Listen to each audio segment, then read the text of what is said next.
Welcome to another episode, Pound for Pound Boxer Report, episode 279. I am your host, Michael. Uh, Joining me this week, Gail from Communities Digital News, Jacob from Jab Boxing, Daniel from The Inscriber. What's going on, ladies and gents? Hey, good evening, everybody. Got to kick this show off before everyone's attention turns to football later in the week. Yep. Indeed. Uh, Everybody know Pound. For those who are new to Pound for Pound Boxer Report, Pound for Pound Boxer Report live YouTube show, podcast, and blog discussing all things boxing. The motto is when boxing is good, we will talk about it. When it's bad, we will talk about it. Bottom line is, if it concerns the sweet science, we will talk about it. To find all information regarding Pound. If you check the top, to find all information, I'm sorry, I'm a bit distracted here. To find all information regarding Pound for Pound Boxer Report, please check the blog page, p4pboxreport.wordpress.com. That's the link. You check the top right of the blog page. You'll find links to where to find us all over social media, where to find us on all platforms that carry RSS feed, that carry podcasts. And just a side note here, for those who check us out on iTunes and whatnot, I'm changing RSS formats. You'll have the regular icon up there with the Pound for Pound Box Report logo with all prior episodes, but I'm moving over to Anchor. So for future episodes, you will see Pound for Pound Box Report, but use the one with the Anchor logo because those shows are more current. Also links to where you can donate on the show on PayPal and Cash Me. I do have a PayPal and Cash Me donation links. Where you can find you can check the top right of the page where you can find the links to my online page. I am an online coach for beachbody.com. Let's build together challenges is coming soon for February and throughout the year. Hope to get both Gail and Daniel to take part. If you're interested in challenge packages, if you're interested in programs, supplements and whatnot like Shakeology and Energize or any of the equipment that comes on Beachbody, just check out my online fitness page. The reason I'm distracted is normally we do recaps and news and previews, but sometimes when it requires, you have to flip the script and we go outside the realm of the sweet science, and taking that opportunity right now as unless you've been sleeping under a rock, shocking tragedy took place yesterday. We're recording live January 27th on Sunday, January 26th. I don't know how to even set this up as a shocking development. Again, the passing, the super tragic death of one Kobe Bryant, who was one of 9 who died in a helicopter crash Sunday afternoon our time, late Sunday morning West Coast time, along with his daughter Gianna and 7 others. Kobe passing away at the really young age of 41. I mean, we're basically the same age. We're 2 years apart. Normally I will go to Gail, but I'm going to begin this our tribute, our word, in terms of the life of Kobe Bryant with Jacob, who's out there on the West Coast, who lives out there in Laker territory, who has seen Kobe Bryant play multiple times. I'll just go to your reaction to the tragic news, your memories of one Kobe Bryant, and particularly the impact throughout the Los Angeles area. In many ways, he was LA. He was the Lakers. Can be argued he was the greatest Laker of all time.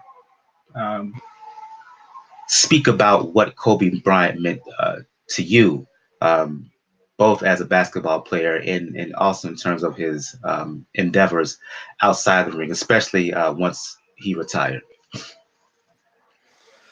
Yeah, I was actually out to breakfast at a kind of a staple. Actually, it's called Kobe Steakhouse, and I was breakfast with the Beatles, and Then kind of over the news wire, through social media and the TV that was kind of playing in the background. I think it was the Pro Bowl was on.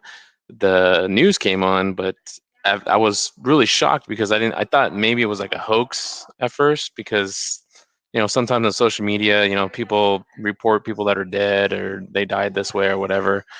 But then as more information trickled in, it was pretty shocking, say the least. And especially again, living in the LA, I've lived in the LA area for my entire life.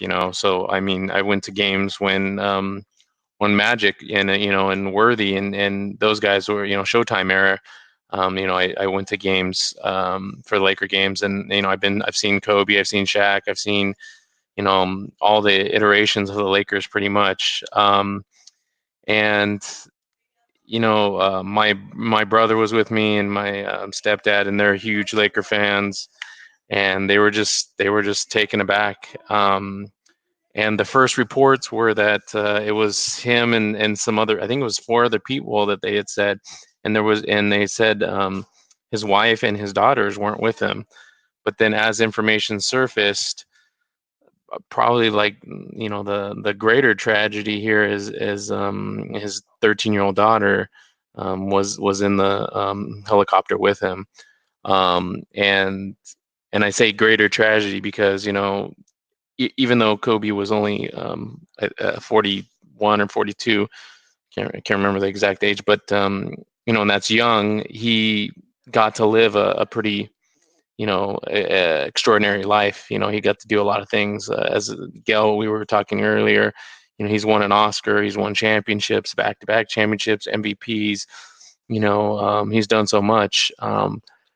But to have other people that were in the helicopter, they obviously their lives were cut short. But the youngest one, I think, being the daughter, that's I think the greatest tragedy. Because she didn't really get to live a full life, and from what I understand, she was going to be kind of aiming to go to the WNBA, and her father was helping her with that, and um, you know, and she probably would have made it. The apple usually doesn't fall too far from the tree, and it's crushing for a young person like that, to lose their life in an accident, in a tragic accident like this.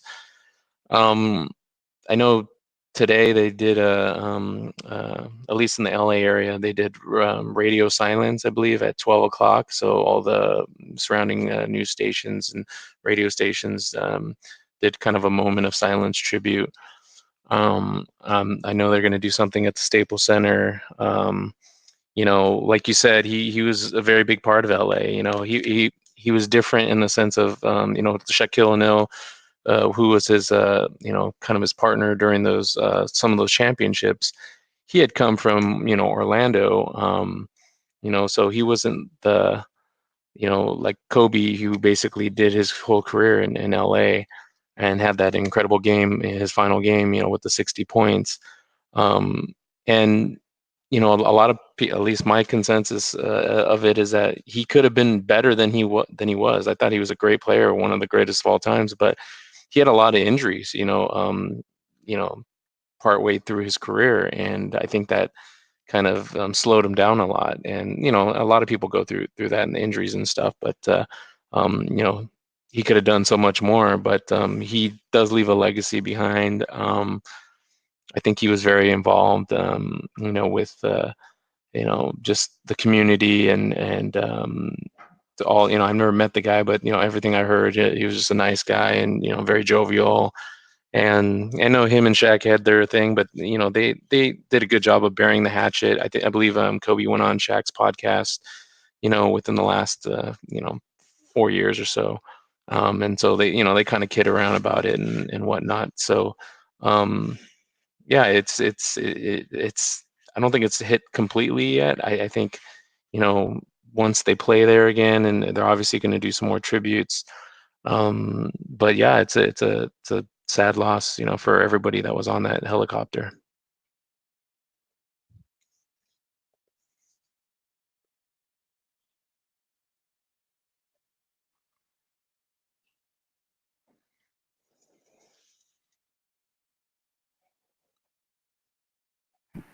Mike, you there? Maybe you can go, Daniel. I know you're a big NBA fan too. So Yeah. Well, I'm sorry. I'm sorry. I was on mute. My bad. For those who do not know, the game between the Lakers and the Clippers that was scheduled for tomorrow night has been canceled. Been tributes throughout the sports realm, not just basketball, but all over. The games that have been played have been doing special kind of dribbling of the ball for 24 seconds. They did it tonight, as a matter of fact, during the Rockets Jazz games and whatnot. Uh, Players have been doing their part and paying their own little tribute to Kobe, past and present. I'll go to you, Daniel.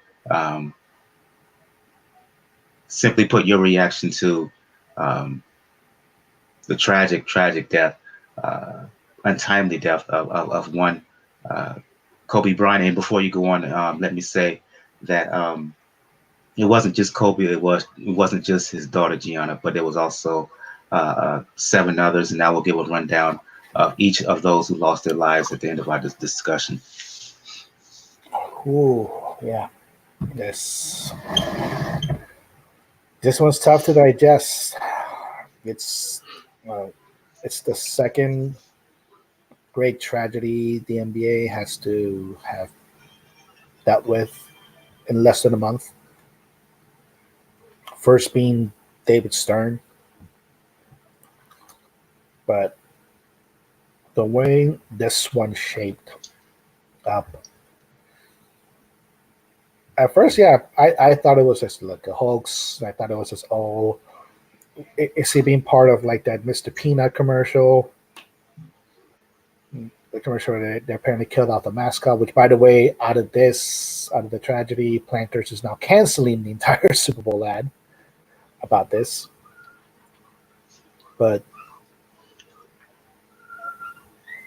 And when you realize that it's real, when enough people have confirmed it starts to hit you. And it's weird in the way, just seeing how everything just comes into a different perspective when something like this happens. Obviously, like you mentioned, throughout the league, there have been various tributes, either the first possession being 21st-second shot clock violation, or things like at the Heat game tonight. The Heat took the 21st-second violation, and then the Orlando Magic, who are visiting the Heat, they took an 8-second violation, not bringing the courts before. Obviously, 8-24 being Kobe's numbers. While in LA, the Minnesota Timberwolves actually did something pretty unique. They took an 8-second violation, but Andrew Wiggins put the basketball right in the free throw line, because it was in the game against the Minnesota Timberwolves that Kobe surpassed Michael Jordan in the scoring list, taking free throws. It's amazing to watch, like, the reaction that you see from people, not just celebrities, people throughout the league, but particularly from players that were severely impacted by Kobe, because he was their hero. They grew up in the area. People like Paul George, DeMar DeRozan, James Harden, Russell Westbrook. But the two that probably are the hardest hit to me is Spencer Dinwiddie of the Brooklyn Nets, who, if you haven't watched the Brooklyn Nets, Spencer Dinwiddie is a really, really good player. He should be in a discussion to at least be an All-Star reserve this year. Really good player. And he almost broke down in tears when he mentioned that Kobe called him. And after this All-Star voting, where obviously he didn't get the votes needed necessary to be a starter, Spencer didn't really break down and just say, like, it didn't even matter to him, because Kobe said, in my eyes, you're an all-star. That one's pretty to hit, but today also on ESPN's The Jump,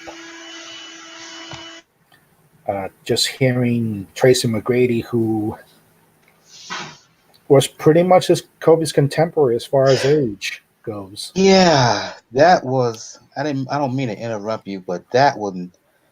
I saw it. Yeah, That was rough. That was rough, and it wasn't just the fact that he got emotional, but what he disclosed, exactly. mentioning that when they was younger, Kobe told him apparently that he wanted to not just be the greatest, but he thought he was going to die young. Of course, Kobe was a kid; he just didn't know. Pretty sure he didn't have that. I know he didn't have that as he got older and he really became a family man. But to watch that and then what happened yesterday, that was haunting. I watched it and yeah, I was moved. Continue Yeah, on, Danny. yeah, that was tough because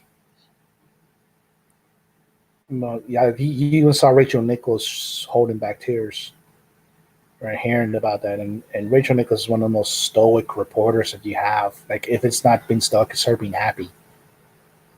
But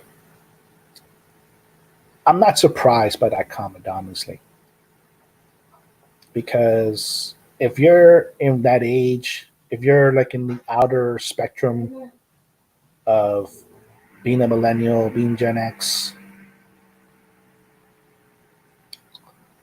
you know what the deaths that impact you if you're and when you involve music are Kurt Cobain, Tupac, and Biggie, and Aaliyah. All of them died tragically. All of them died well young, and all of them died essentially violent deaths. And if you're in that generation, particularly when it comes into Biggie and Tupac, you know that Biggie and Tupac spoke about death. And Tupac was adamant that he thought he was never going to see 30. And sadly enough, he was right. Same thing with Biggie. So I completely understand that mindset of Kobe at the time. When you're in that age, those are probably the artists you listen to. If you listen to it, it sounds romantic in a way. Because we as a society tend to romanticize youth, especially youth that is cut short out of maturity. But when McGrady said, I love that McGrady mentioned also is that mentality in Kobe went away as soon as he became a father. And the other part that probably shaped up us and probably got me more than anything was how Tracy McGrady found out. He found out apparently doing an event with his wife where he had to dance with his daughter. That just tells you like the impact that the way that it's hitting people, and it's still hitting people. It's daunting in the way to look at it. Obviously, there's going to be a lot of discussion about about how news covered it. Obviously, discussion about everything about Kobe's legacy. But you look at that generation, like I said, particularly the kids in Southern California that are now NBA players, that are now NHL players, are probably in business. He was their Jordan.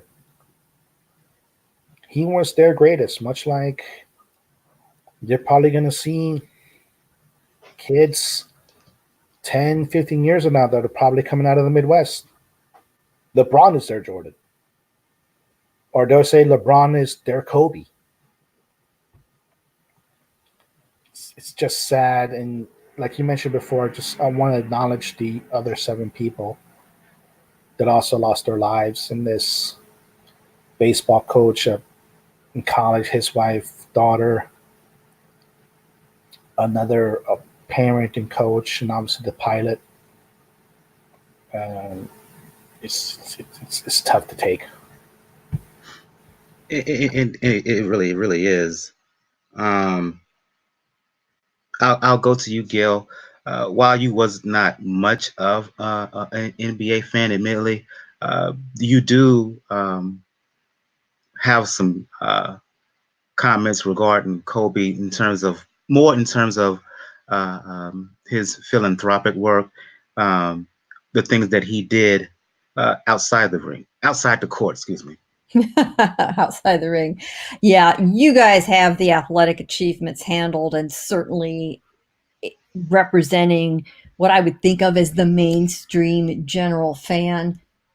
Everybody recognizes athletic greatness when they see it. You don't have to be a complete expert.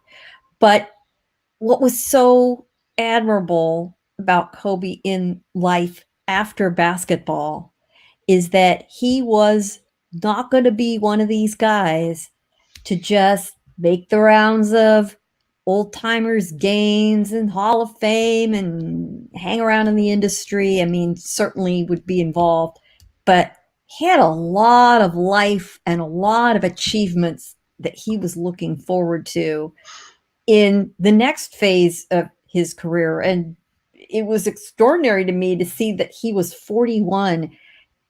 The age, the youth of the age struck me, but he was not looking back. This is a man that we could all learn from. Do not live life in the rearview mirror, looking in the rearview mirror. You got to look forward, not backward. He was looking at what else can I achieve? What other things are out there for me? A lot of people have missed the fact that Kobe Bryant won an Academy Award, an Oscar, for short animated film. He was part of a team that put an animated feature together based on the plot of a letter that he wrote as he left basketball when he retired, called Dear Basketball. What an amazing accomplishment for someone who was already so accomplished in sport. He was also... And let me say, as a personal note, as we get ready to embark on Black History Month, he was the first African American to win an Oscar in that particular category. So, yeah, history making. So, hat tip proceed. And history making. Yeah, no kidding. Well, I mean, just an extraordinary achievement for a million reasons. He was also had always been interested, but because he was the father of daughters, he had really developed a leadership role in helping women develop their opportunities in sports, whether amateur or professional. His daughter, unfortunately, Gigi, who perished with him, I mean, the whole reason they were in the air flying to begin with, they were on the way to a basketball tournament run by his Mamba training academy, which was developed in large part to broaden the development opportunities for young women, girls in basketball.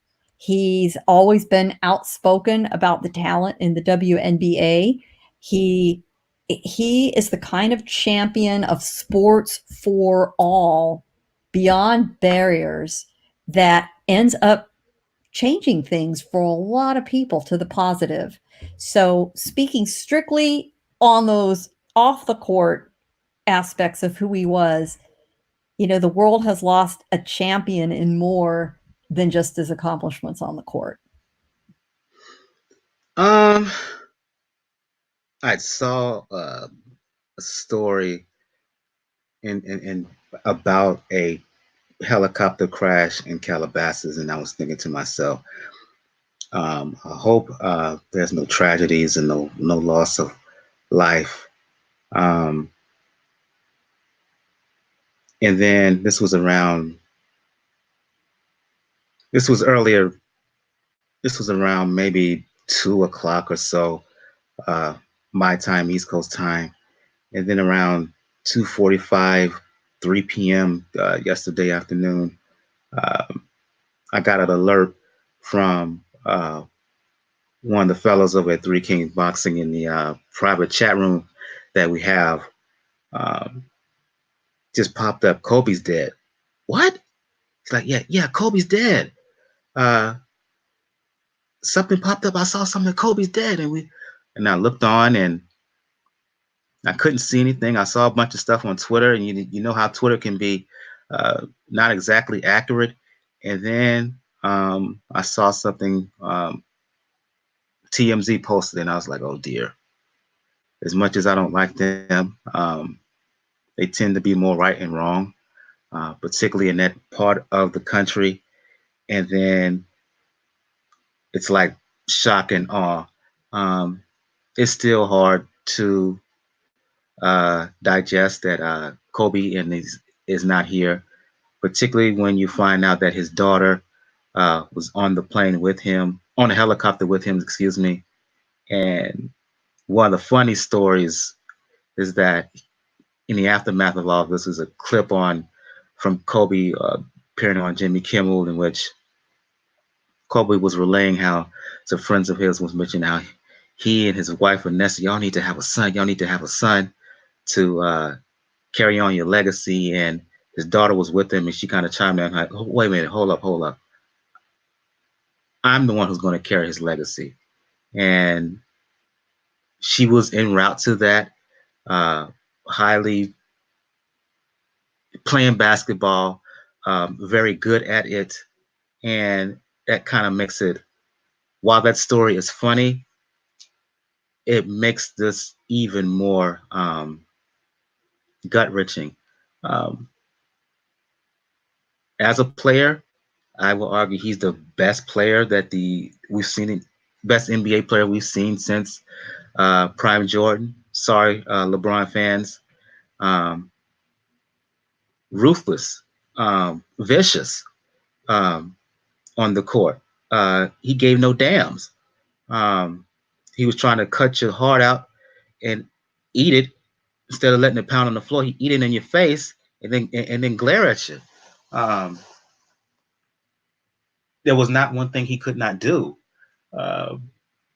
Even though he had one pursuit, and that was just to be the best, the best of the best. Did he create a lot of enemies during his playing days? Yeah, but he was respected, he was feared, and the change that he made as his career wound down, the people that he reached out to in the league and outside the league, the work that he did once he retired, the way and I guess at present athletes and really all of us in life can learn from him how he made significant plans for his post career. All athletes can learn from that. His impact looms large, not just in LA, not just in here in the States, not just in basketball, but global. He was a prominent figure, global figure in China. Outside of Yao Ming, there may have not been more popular athlete than Kobe. Highly intelligent, though he didn't have that book smart education. He went to the NBA after high school. I bet you he had the intellect and the IQ of many of these eggheads you see on television talking politics and whatnot now. He speaks multiple languages, I believe. I believe Italian, English, Italian, and French, and supposedly German as well. He knew a little bit of Slovenian because Luka Doncic actually told a story that he didn't realize that Kobe was actually talking trash to him in Slovenian during the game, just watching from the stands. So he was a man of many layers. And look, I'm a Christian. I'm a God-fearing man, and you know the Lord has plans for all of us. And you shouldn't really dare challenge that. But this one's tough. This one is really really tough because people like that, are they really supposed to go out like this? Are they really supposed to go out like this? Um, that's what makes it so difficult to digest. Shout out to Ivan DC20, who in the chat said legends will die. Shout out to DS Kennels 210, who joined us live on the YouTube chat. But yeah, this one is really, really tough. But you just have to grill it up and accept it and just pay homage to the player, the man, and all that he contributed to in terms of on and off the court. And we just have to enjoy what he left for us. Yes, Ivan DC, he was speaking a bit of Spanish. He was fluent. He's fluent in Spanish, fluent in Italian as well. Going around the panel here, give you guys opportunity to give any kind of last words about the life legacy of one Kobe Bean Bryant. I don't think we're really going to know for some time what the legacy is. I think it's still yet to be written. It's not quite over. We need to keep all of the families and all of the people who perished in this crash in mind. And the one tiny thing we hope can come from it is to learn how it happened and how to prevent it in the future. And the one thing we can take from the memories, the memories and what we can learn from him in terms of how he lived his life. I'll go to you, Jacob, Daniel, your final thoughts. Yeah, I mean, I think everybody did a great job of kind of expressing, what a tragedy this is, and I agree with Gal. Hopefully we can learn something from the tragedy, because I believe there was like a small fire in the helicopter, and that's why it crashed. And he was known to take, I believe this is his private helicopter. He took the helicopter a lot to the Staples Center, and a lot of people, even like musicians and stuff, when they do concerts, take helicopters to the Staples Center.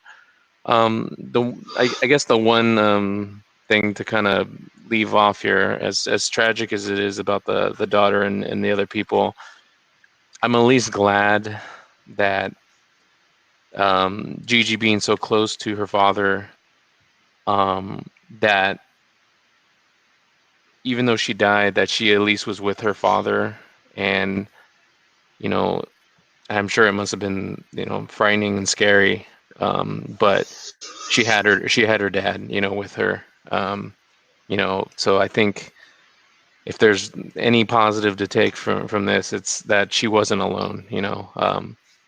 Obviously the Bryant families, nobody should ever have to bury your child, and it's a big loss for them, the sister and father, but I hope they find peace, at some point, and I know the city will rally and support them, everywhere they can. Yeah, I mean, the city of LA is still mourning from the loss of Nipsey Hussle last year. Your final word, Daniel. Ooh. This may sound a bit controversial, but as great as Kobe was, as great as his career has been, and as great as legacy it leaves behind, he was, in a way, the perfect bridge player. Much like the Bad Boy Pistons were the perfect bridge from the glamour era of the 80s Lakers and Celtics to the domination of Michael Jordan. Kobe, with all his greatness, all his prowess, what it leaves behind, is going to be probably viewed much later as like the perfect bridge that goes from the Michael era to the LeBron era. And it takes a special type of player that even though you may be seen as that bridge, maybe though your legacy could be overshadowed by other people, that you still leave the mark that you leave behind, that you leave an entire generation of kids that grew up in your city wanting to play like you, epitomize your play, and pretty much make sure that your mentality, the Mamba mentality, stays alive. And that's the only thing you can ask for. And once again, like my deepest condolences to Vanessa Bryant, the 3 remaining Bryant daughters, and the families, antebellums. And I actually retweeted something on the way here because 2 of Gianna's teammates were among the people that died, and they probably not call themselves the Mambasitas. That one's hard to do, man. That was hard. Yeah, true legacy is really his children, and your heart has to go out to Vanessa and the rest of the Bryant family. And Mamba mentality, you summed it up. Transcendent man and a transcendent player. And that Mamba mentality moniker, that's going to last throughout when it comes to basketball, well, when it comes to sports, and when it comes to life. One of the things that you most remember about him is his mindset, how he attacked the game, how he attacked life after the game is something that we should all model to be and learn from. So yeah, he looms large. He means much to so many. And because I said I don't want to not mention all the others who passed away, I want to give an opportunity to give a rundown of those who unfortunately lost their life. Of course, Kobe Bryant and his daughter, Gianna Bryant. There was also John Kerry and Elisa Altobelli. John Altobelli, a highly prominent baseball coach in junior college level for more than 2 decades.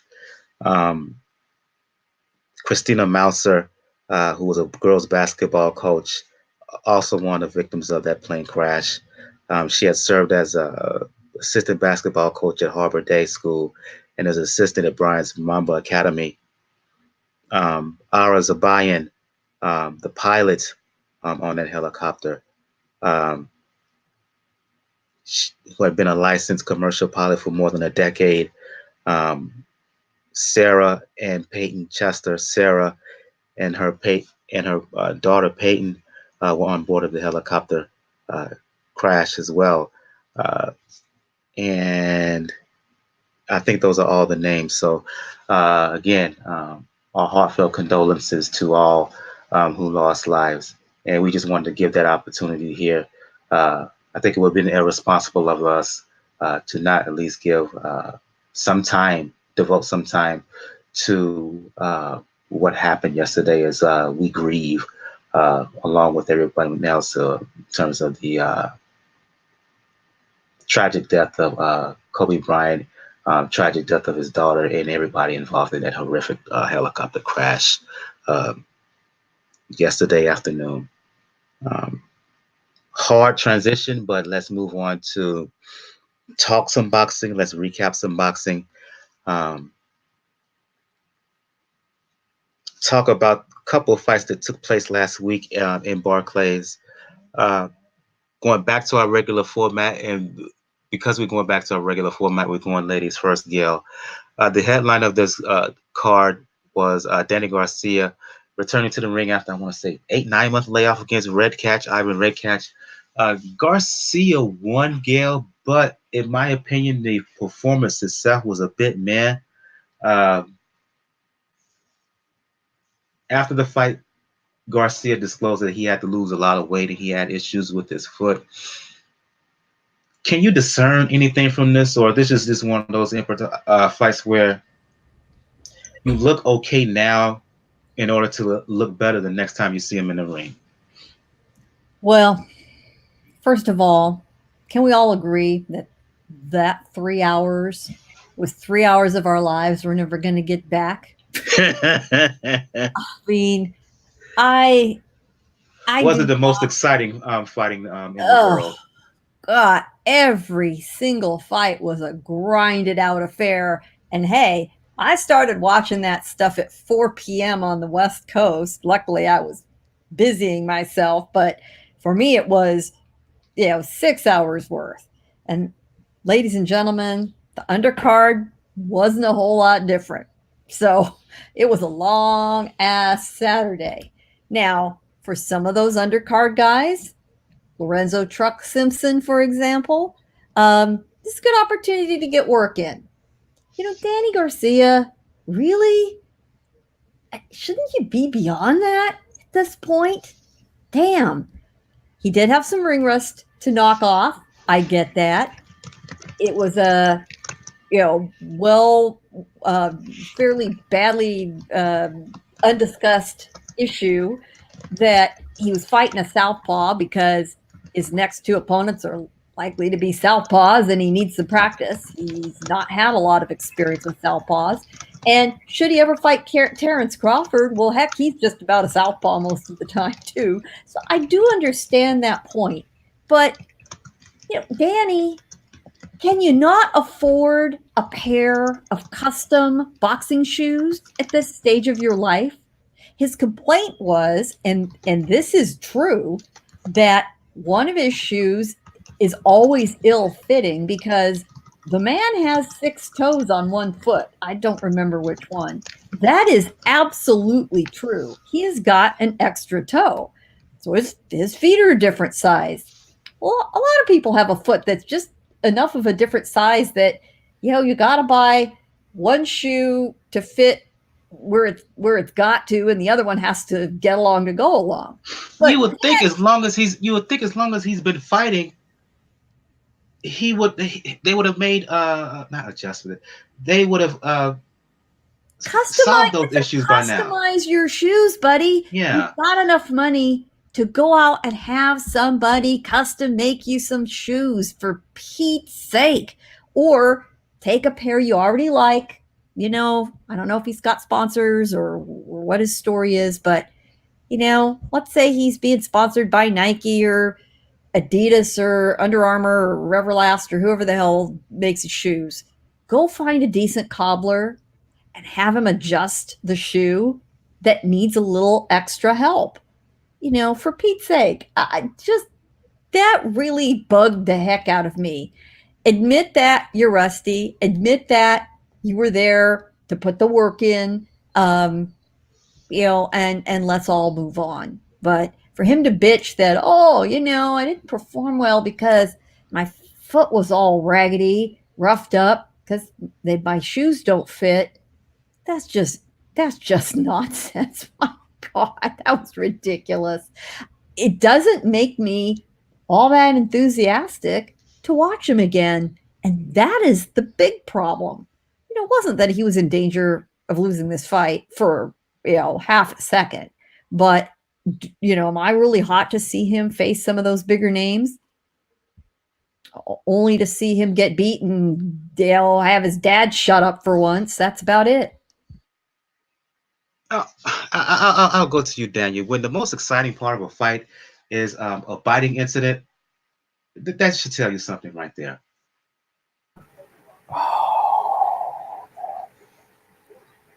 Jesus Christ. Okay, we all knew what this was when this fight was announced. We knew what this was. And even then, they found a way to go below expectation. Not so much in the, we expected a war out of it, but the fact that Danny Garcia just didn't look like Danny Garcia for much of the fight. And yes, yeah, people are gonna get on that Redkach for biting thing, but the fight was just terrible. Now it wasn't just terrible. It was Charles Barkley terrible. It was terrible. It's this is the fight that you are expecting to launch Danny Garcia into a potential fight with Manny Pacquiao. That's the fight that you're giving me, a fight where his punches weren't as good, his footwork wasn't as good, his defense wasn't as good, and even then, you picked an opponent that you made sure he had no chance of getting upset with. Because and an opponent with a weak chin. at that, yeah, you needed to come back. You needed to show force how you were going to deal with this, because you need to come in with a splash, because right now we don't know what Errol Spence is doing. Apparently he's out in the club again. We don't know what he's doing. Manny's sitting there bored until he can run for president of the Philippines. So the division needs to stay hot, and this is the product that you produce.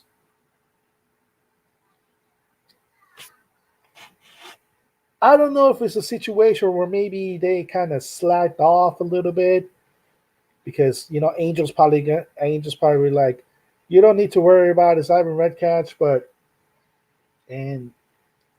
we've already, all of us, I think, have advocated at some point, just in the general public relations front, that Danny should move away from Angel as his trainer. But this is just bad,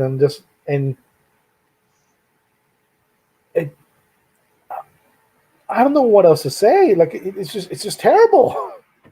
I'll go to you, Jacob. Remember when Garcia fought Rod Salka, who was significantly smaller, who had no shot? Garcia got criticized heavily for that, but at least he blew him out there, knocked him out in 2 rounds. I was expecting something like that. Why didn't we get it?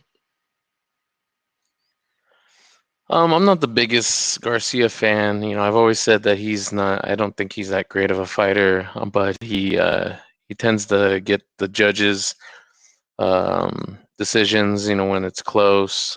Besides his previous fights against Thurman and Porter, even though I think both of those were split, I believe. So he got some favoritism there. But yeah, I mean this guy Redkach, he got blown away. He got blown away and knocked out by Molina in 4 rounds, and also Zletican in 4 rounds.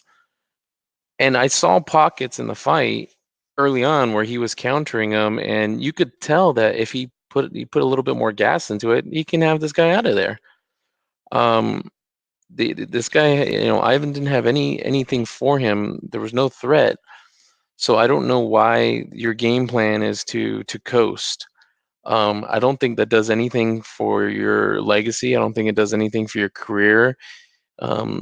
If you're not exciting the fans and people don't want to see you, it's going to be a hard sell to put you up against the top welterweights. I mean, the guy was a unified champion. He lost the belts. And you think that he wants to get back in there and get his shot and get his revenge or get the Spence fight and all that stuff, but you're not showing us that you really want to do that.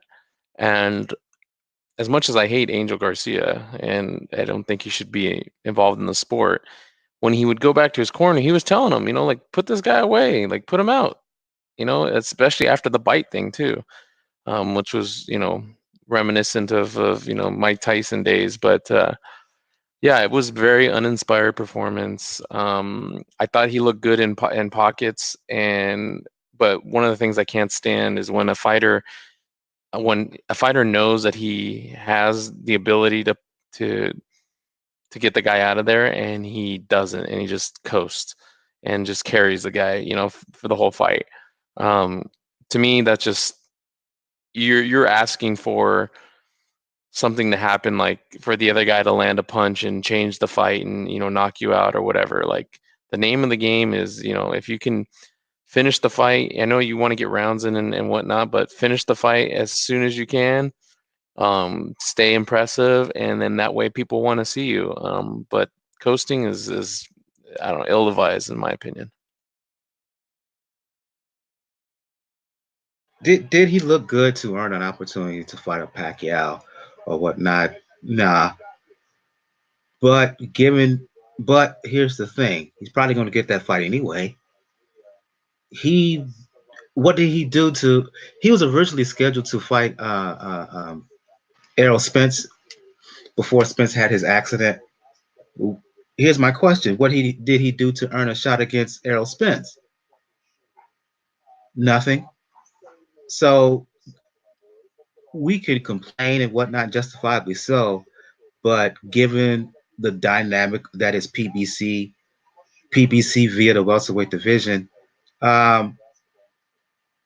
he's going to get a big fight, be it against sooner than later, probably against Pacquiao, but even make up that fight again with Spence, or even a rematch against Thurman. So, as much as we didn't like his performance, again, this is an opportunity for him to look bad now. He gets not an opportunity, but this is he can view this as a one-off. Look bad now, and he's going to get a big fight later because, again, the structure of the sport, the structure of where he fits in that PBC welterweight landscape. Unfortunately, let's move on to fight on the undercard that was equally frustrating, Daniel, in some aspects. Jarrett Hurd, returning to the ring after his loss to J. Rock Williams. He fought a guy by the name of Santana. And while it was just as frustrating as the Garcia main event, you can give him a bit of a pass because he's working with a new trainer. He decided to box more than punch. Hurd, known for walking down guys, chopping down guys, using his strength to bludgeon guys, really wear them down and out. That's the style he used to become unified champion at 154 pounds. He was effective and he won, but just like the Garcia fight, people were frustrated afterwards and there was smattering of boos. Your reaction to Hurd's win and your reaction to this apparent change of styles, Daniel? Interestingly enough, this is in one of the situations where this actually came out better. Even though, yeah, Chia Santana, you should have knocked him out. But what have we been asking about Jarrett Hurd? What have we been worried about when it comes to Jarrett Hurd and the style that he was fighting before he switched trainers? That it looked like his game plan is, I'm going to eat whatever punches I need to eat so long as I get my shots first. And that works for a little bit, but he ultimately ran into a test where if he didn't get that knockdown against Lara, the fight would have actually been more than likely more of a draw, or it probably, if I remember scorecards correctly, could have been a win for Lara. And you ultimately wanted somebody that was not only bigger than you, but more skilled than you in J-Rock. Now, that we talked about last week, like I said, J-Rock did get upset, but that's more, we mentioned, that's more of the fact that the junior middleweight division is just so stacked right now. But I look at it from this way, yeah, you should have knocked out Chia Santana. Yeah, it's not your usual style, but you were finally starting to use your length a little bit. You were starting to use your jab a little more. You're starting to use your defense a little bit. And it's actually, to me, good that you kind of did it against somebody like Santana, who did get a few shots in. Granted, they weren't going to hurt you, but you built up to the knockdown. He did get a knockdown in the 10th round. But it's something where I think we got so used to Jarrett Hurd just being the rock and sopping type of fighter that anything that was different, we weren't going to like. But it's a style that he needs to keep up if he wants to have longevity in his career, whether it's staying at junior middleweight or actually going up to middleweight. Yeah, it didn't look good now, but it might have served him actually better in the future. To Daniel's point, Jarrett Hurd went from kind of a modern day Matthew Saad Muhammad to trying to be a slickster. Given this period of adjustment, this period of orientation, Gail, should we hold off of some of our criticism until we see what comes of Hurd following this change of styles? No need to hold off moderating it, maybe, but the feedback from the fans and the observers who know what they're looking at is important to a fighter. And Hurd needs to listen to the complaints about this shift in style not being what he built his name on. And I understand why he might have wanted to give it a try, and maybe he wants to adopt some of the techniques he gave a road test to on Saturday, but this is not going to advance his fortunes all that well. This is not the style people know him for. It's not going to help him get a whole lot of fights or sell tickets or put butts in the seats. And at this point, he does need to be concerned about that. What I was glad to hear is he did admit to a lot of that in the post-fight interview. So I'm willing to wait and see what kind of learning occurs. It would be a very smart thing for him to get back in the ring as soon as he can, and let's see what he's all about. Indeed. So his goal is to regain the belts at 154 pounds. Don't know what's up next to him, but I'm gonna hold off a bit. If he looks, if there's, how can I put this? I want to see him in the next couple of fights before I give like a real view of what we're seeing from Jarrett Hurd now.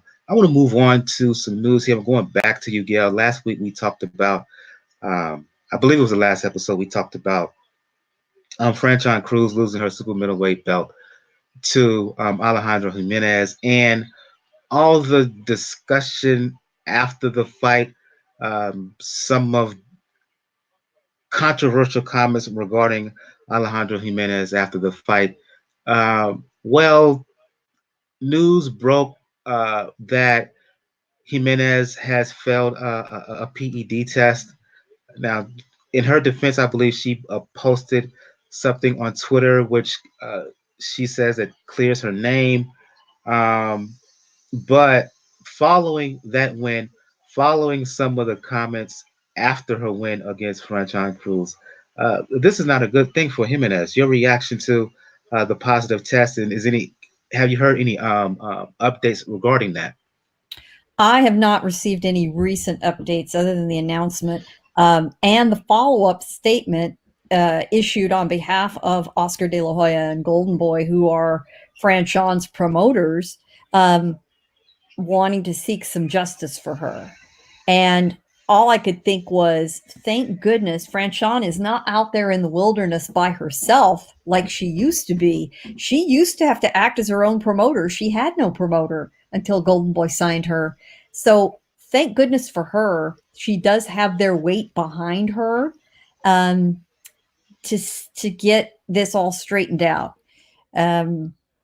It looks like there needs to be a little more fact gathering. It looks like the tests need to be looked at and discussions need to be had among the parties, among the commission involved. Franchon was aware, apparently, of the first dirty test.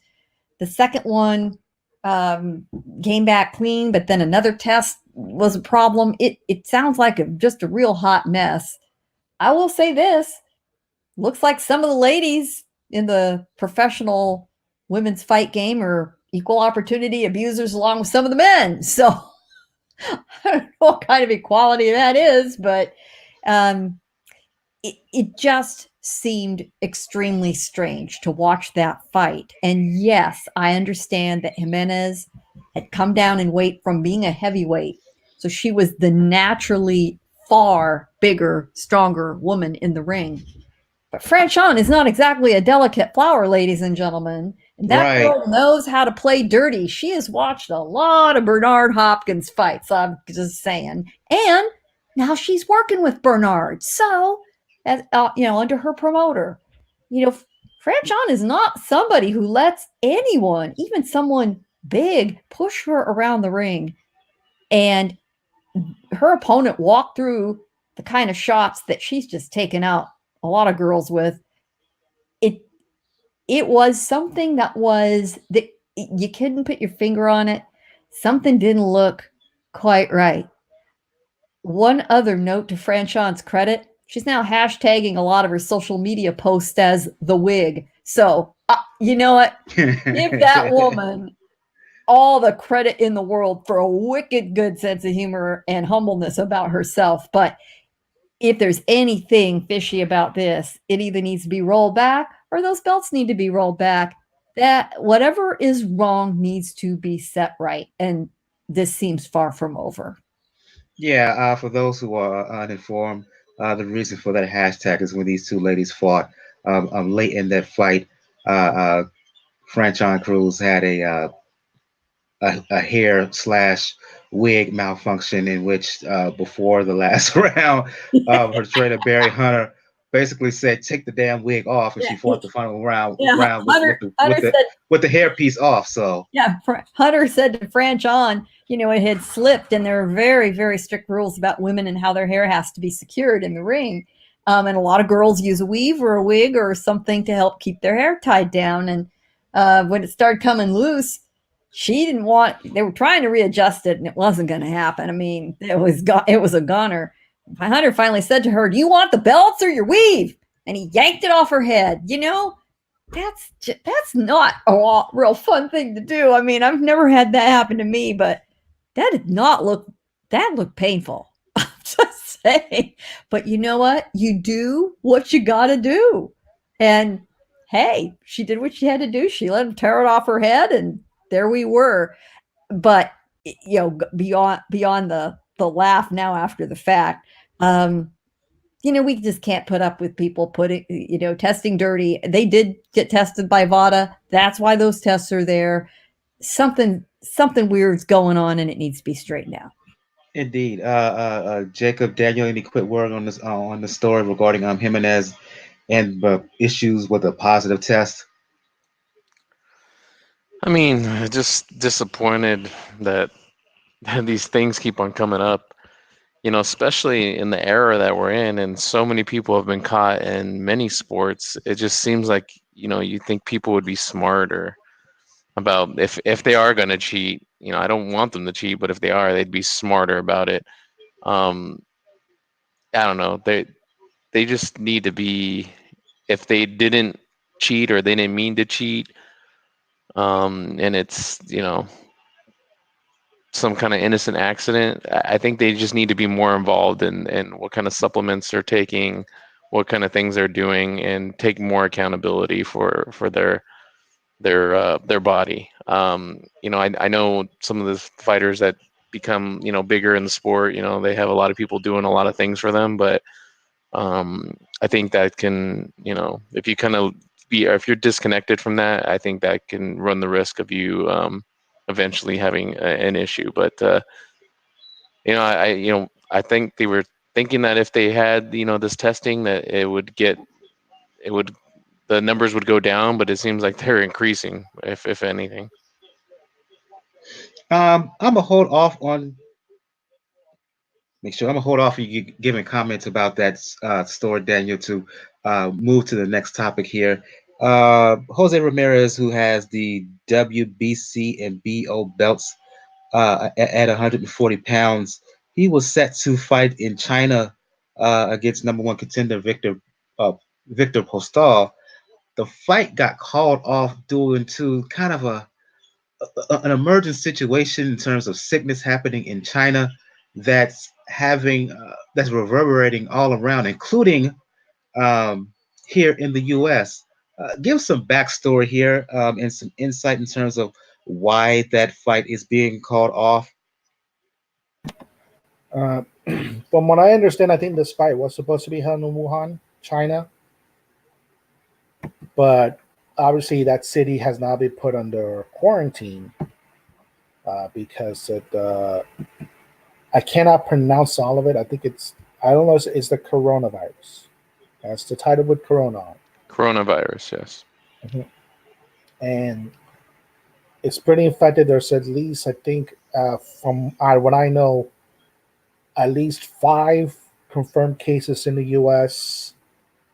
It's enough that I think 3 countries, Germany, France, and I think the UK, are actively trying to get any of their citizens out of Wuhan. The Chinese have been starting to build, or even like trying to make one hospital in the city exclusively towards this disease. Now, as far as this promotion goes, logistically, yeah, it makes all the sense in the world. You can't have a fight this close because the fight would have been on Saturday. You can't have something like that be this close and still think logistically that you can move it first anywhere within the vicinity. Had excuse me for interrupting, but had Ramirez and Postal had they traveled to China? Were they in China when this fight was No. canceled? No. Okay. No.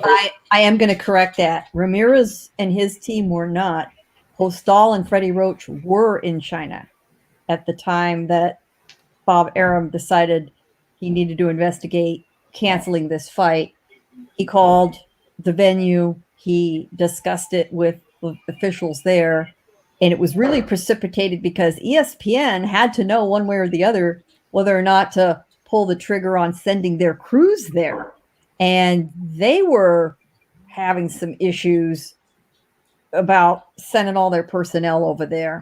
So Arum called Ramirez's team and said, before you travel, which was last Tuesday morning, please hold for 24 hours till we sort this out. And by the end of the day, they had decided, in an abundance of caution, they were not going to send all those people into China with this situation going on. And part of it is not fear of the disease as much as the venues were shutting down, the airports are closed, transportation is at a bare minimum, and they were just going to simply have a really hard time logistically getting people to the fight and getting them around. Everything was just shut down. So to pull the plug on that kind of operation, for the money lost for everyone involved, you got to think long and hard, but he did the right thing. And Arum's comment after the fact when he was interviewed about the discussion, he explained all the reasons more than I just illuminated, and then said, and I don't want to be ill myself, with the Wilder, and Fury fight a couple of weeks down the road. Hell no, I don't want to get sick. This from an 88-year-old, you got to love that. It's like, I don't want to be effing sick from my own fight later in the month. Forget that. Exactly. Good for him. I mean, however he came to the decision, he made the right decision. Exactly, because logistically, it would have been a nightmare.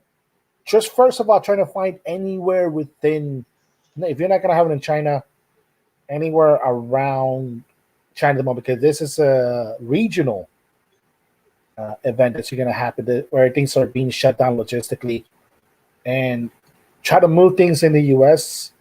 Okay, first, you kind of already were playing. You already were playing with fire a little bit, trying to have this fight during Super Bowl weekend, but then try to move it to the U.S. in Super Bowl weekend. Oh, not to mention the fact that the NBA is about to go to All-Star weekend, and it's at the time where a lot of venues are starting to do things outside. Everything's already pre-scheduled. Yeah, logistically, it made all the sense in the world to cancel the fight, but remember, they didn't say cancel the game, because canceling has a meaning of, oh, we're just going to scrap this entire thing altogether and not try again. We should correct ourselves in a way. They're just postponing it so they can find a more fitting location in a way for the circumstances that we have at the moment. Fresno. Well, yeah, they don't want to do that though. So, well, first of all, and a before lot of they even weekends try are to booked. So it's going to be a good 8 weeks, 12 weeks down the road somewhere. He's talking April. And first and foremost, it's since Postal and Freddie Roach was there, I would test them to see if they may carry this virus. Well, I mean, and you doubt that they're ill, but you're going to know pretty quickly one way or the other. So you don't want to reschedule the fight right away. April makes sense. That's going to end up being, 10 weeks off, something like that. And it's the time of the year where people start snapping up venues. Just because fights aren't announced doesn't mean the promoters don't have holds on a lot of their favorite venues and dates all over the country. It starts to get pretty tough to suddenly book something out of nowhere, which is what he's going to have to do to move this. So, and of course, it completely messes up his plan to bring a fight like this to the Chinese fan market. So we'll see what happens. I do hope the fight gets remade. It's a good fight, and I'd like to see it. Shout out to.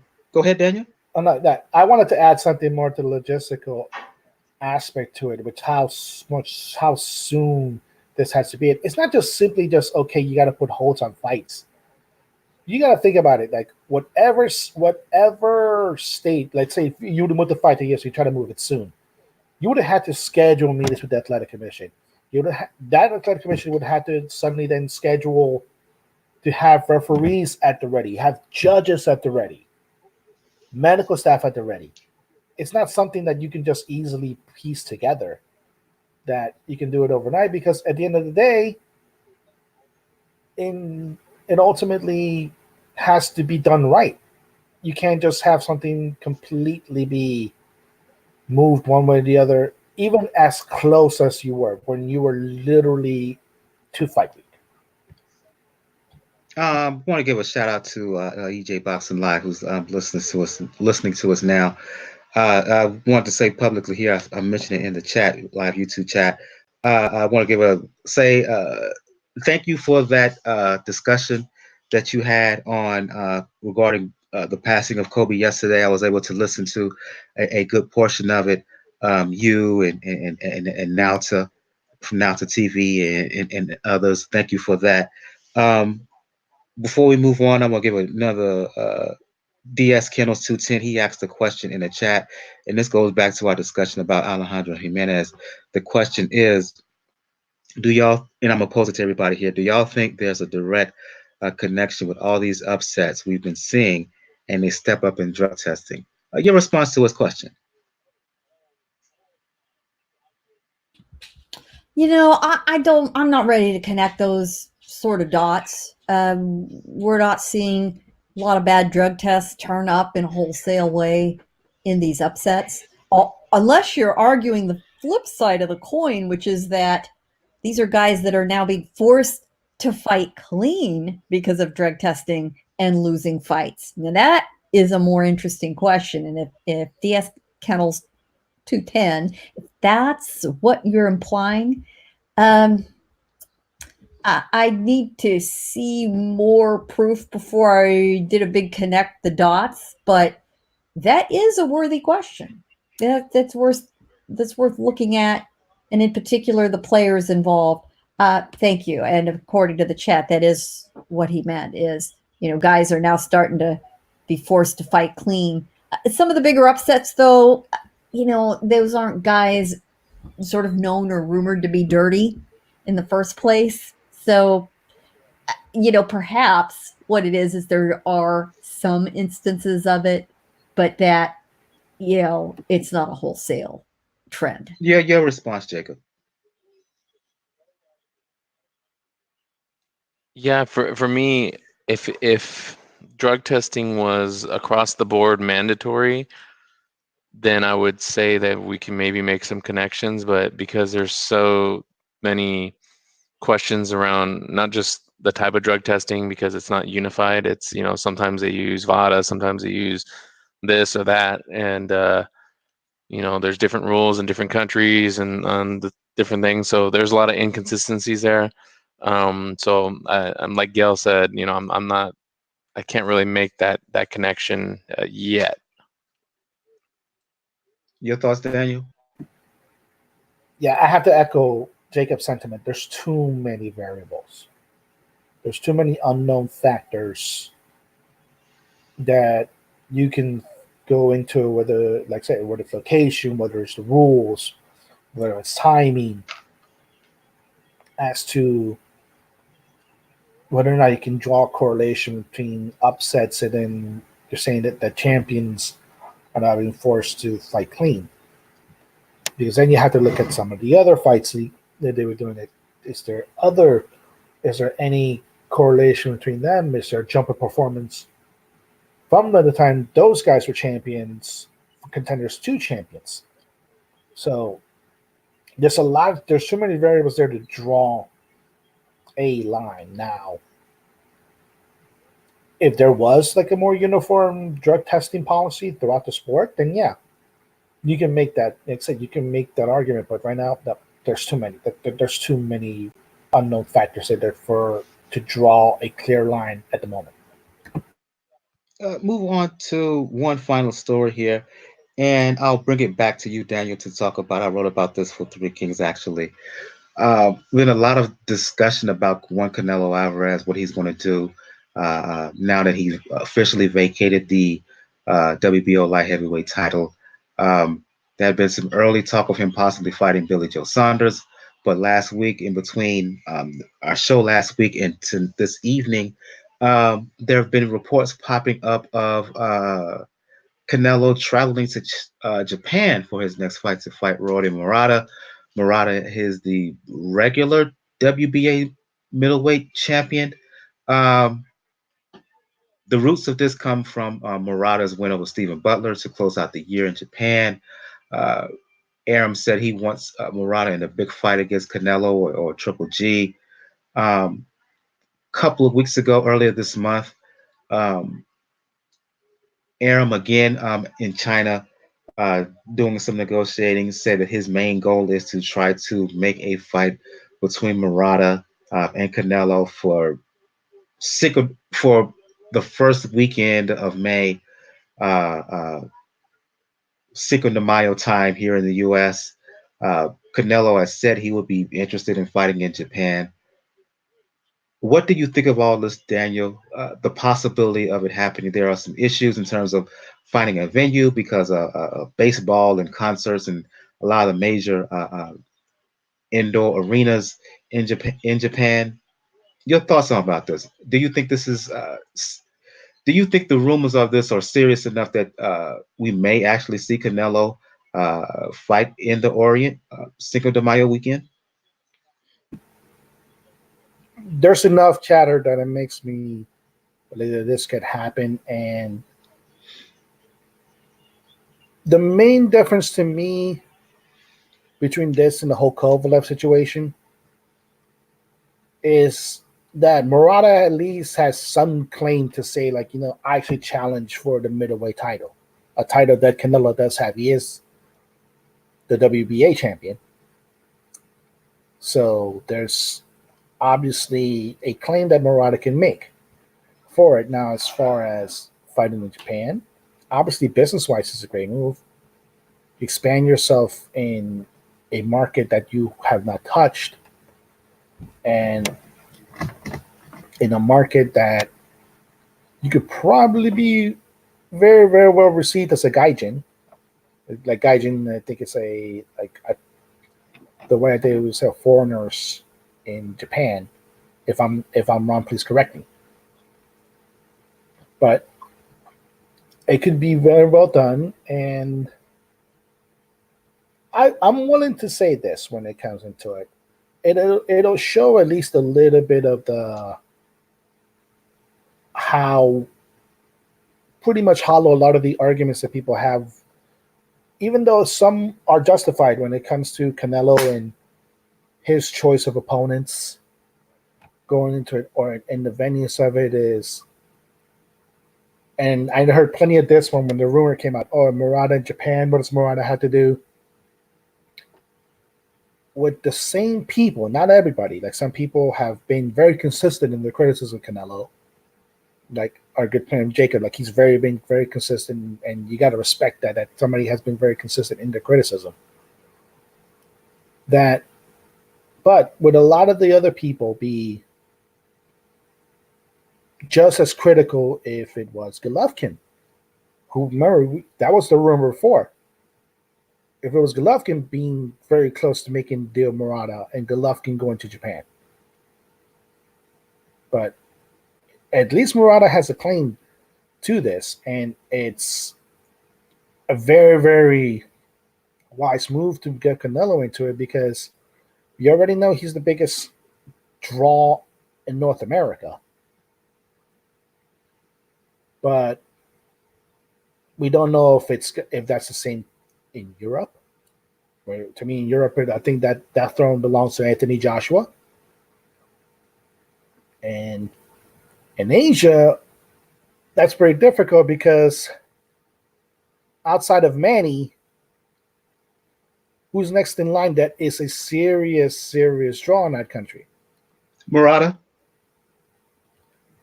Well, Murata's more popular in Japan, at least in a way. But that's Japan. What about, I would say, China, Vietnam, Korea? Because that's going to affect the whole region. Because that's like Canelo Alvarez going to Japan to fight Murata. It's not just going to be a Japan event. That thing is going to be covered region-wide. So that'll make a star out of anybody. After Manny, there's a significant drop off. It's like Manny and everyone else. Pretty from much that pool of folks from everyone else.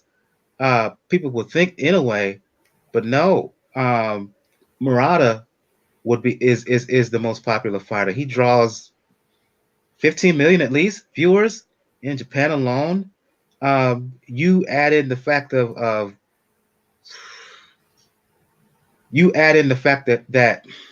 okay, the key is this. The key is Fuji TV, who has business relationships with both Aram and Aram, who co-promotes Murata, and DAZN, which has an exclusive deal with Canelo. They could tie all this together, put out the distribution to whoever gets the fight. That could draw viewerships into the hundreds of millions, and because of Fuji TV, they control the domestic television rights. That would loom large all over Asia. So you talk about impact in the area or in the region. There you go. Exactly. That's why this makes sense.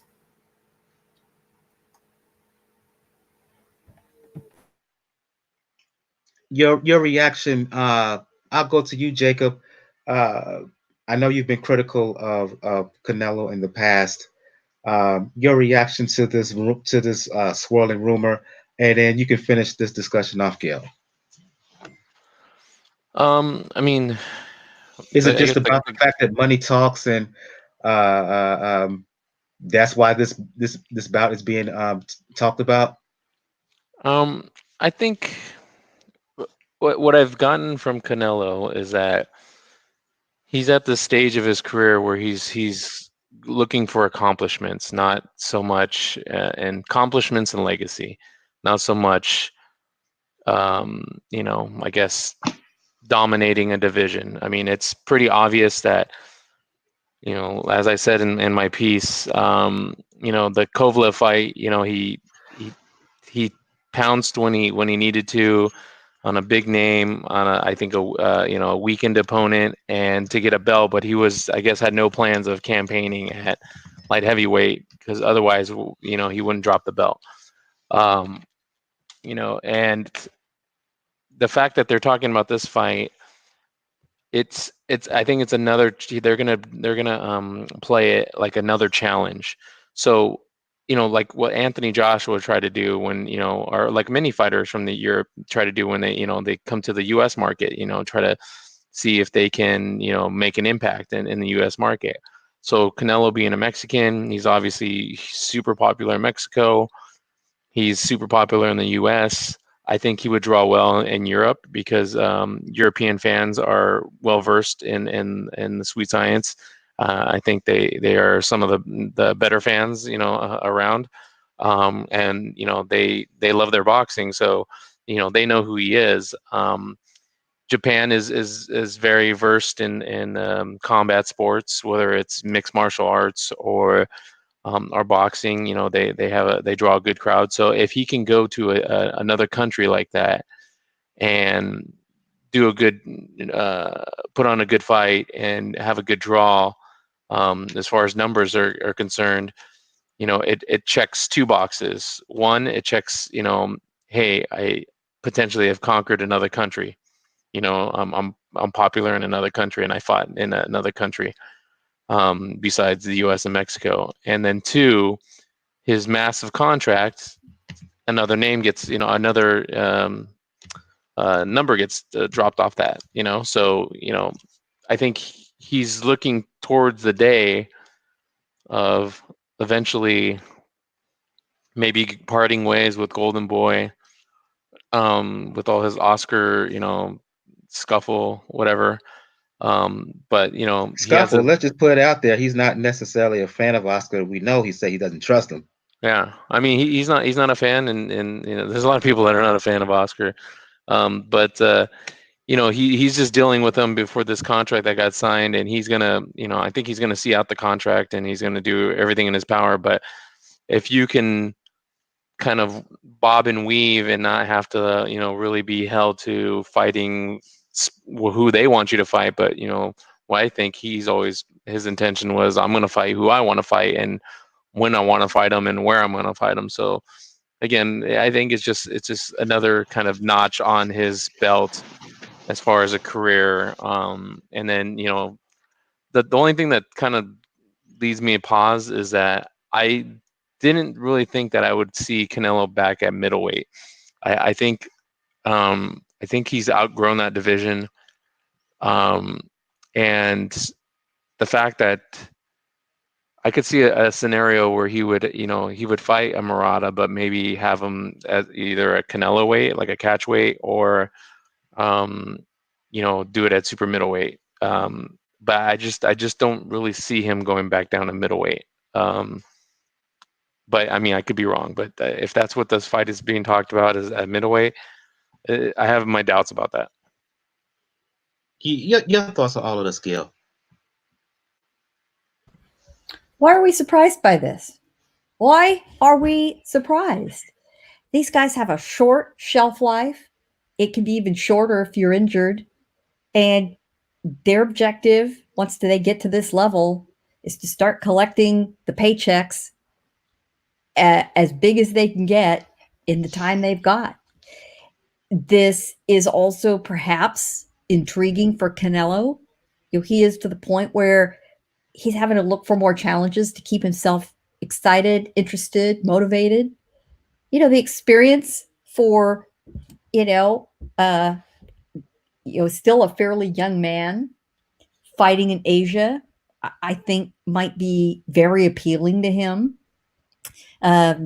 He's not necessarily the A side, which is interesting. He is certainly from a athletic standpoint, but from a marketing standpoint, he is not. You know, I don't think people here understand how big a star Ryota Murata is. I was ringside covering the Murata Bryant fight in Las Vegas. And it was a terrific card and a really good fight. As you all remember, it was an upset win for Bryant.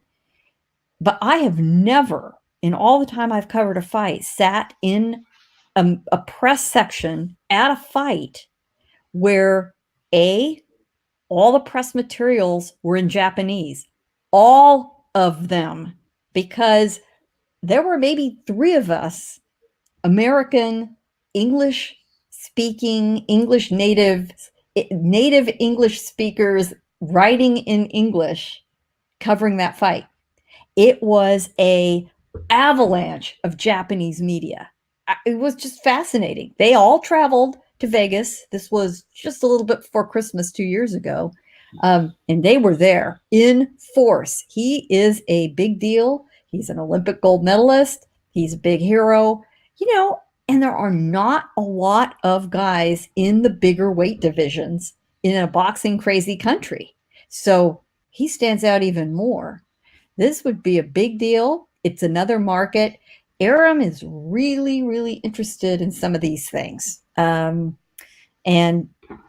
we've got DAZN also looking at this. How do they diversify?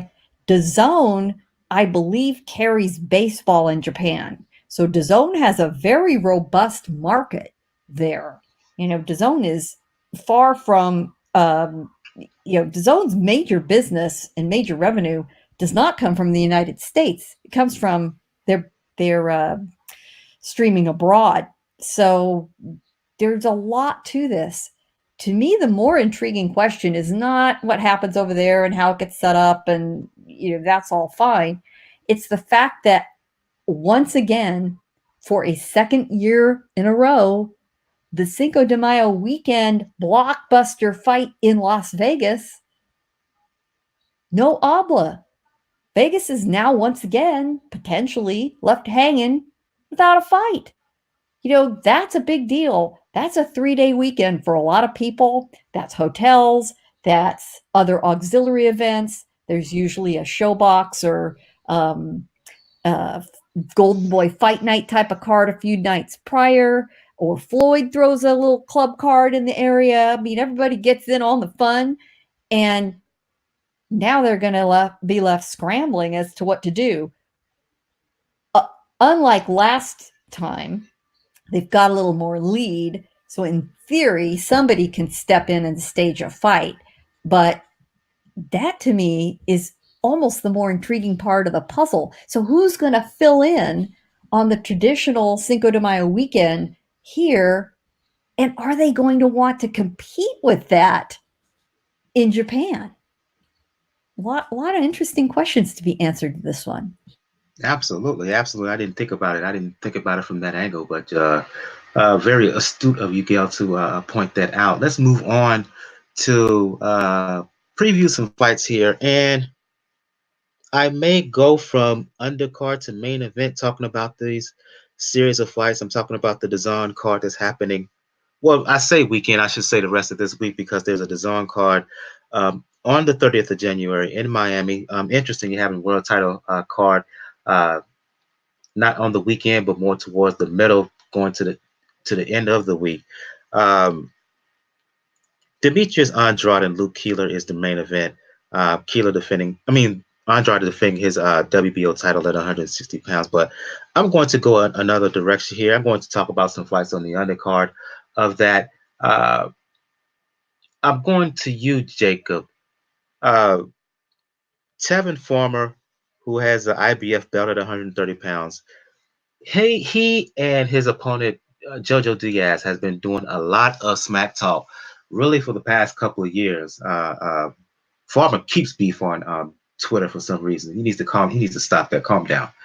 But they've talked a lot, and they're finally going to settle their issues in the ring.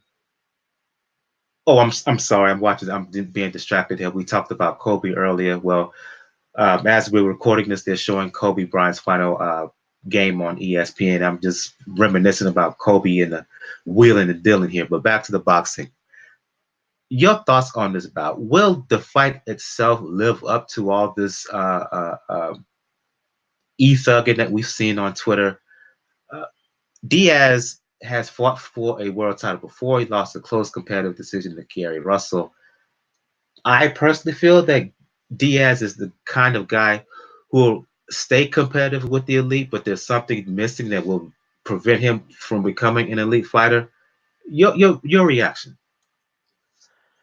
Yeah, I've been kind of critical of Jojo Diaz in the past. You know, he had a half of a showing against Gary Russell. He started off that fight very well and did a lot of right things and should have won that fight if he had stuck to a plan. But Yeah, you're right. You're right. Let me correct myself here. He got off to a good start early, but over the second half of the bout, Russell he took control.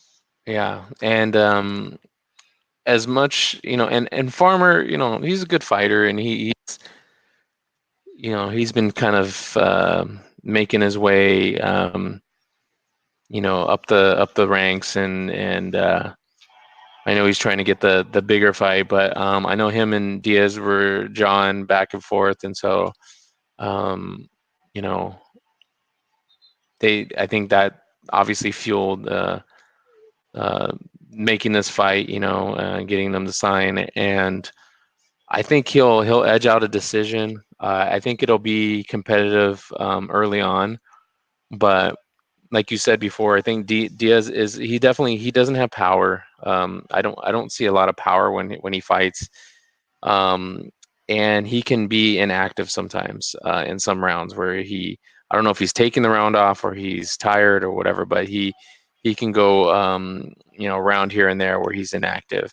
Farmer is very active and very smart and very crafty.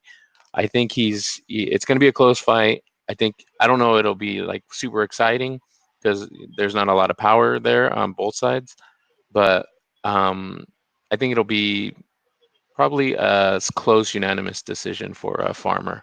And then, you know, as far as where Jojo goes after that, you know, it'll be his second, you know, bid for title, and coming up short, if that's the results, then, you know, he's got to really rethink what he wants to do with his career. Tevin Farmer defending his title against Jojo Diaz. Gail and Daniel, how do you see it going? I was recently on the media call with both Farmer, Diaz, Golden Boy, matchmaker Robert Diaz, no relation, by the way, and Lou DiBella. And this fight got made in large part because those two young men went after each other on social media. And as you recall, they had a little dust up in a casino in Las Vegas with each other and their posses. So there's a lot of hard feelings between them. They've engaged in a whole ton of trash talk. They both went to their respective promoters and said, I want this fight. I want this fight. I want to kick his ass. And as Robert Diaz put it, he says, you know, sometimes a fighter talks you into making a fight. And they did.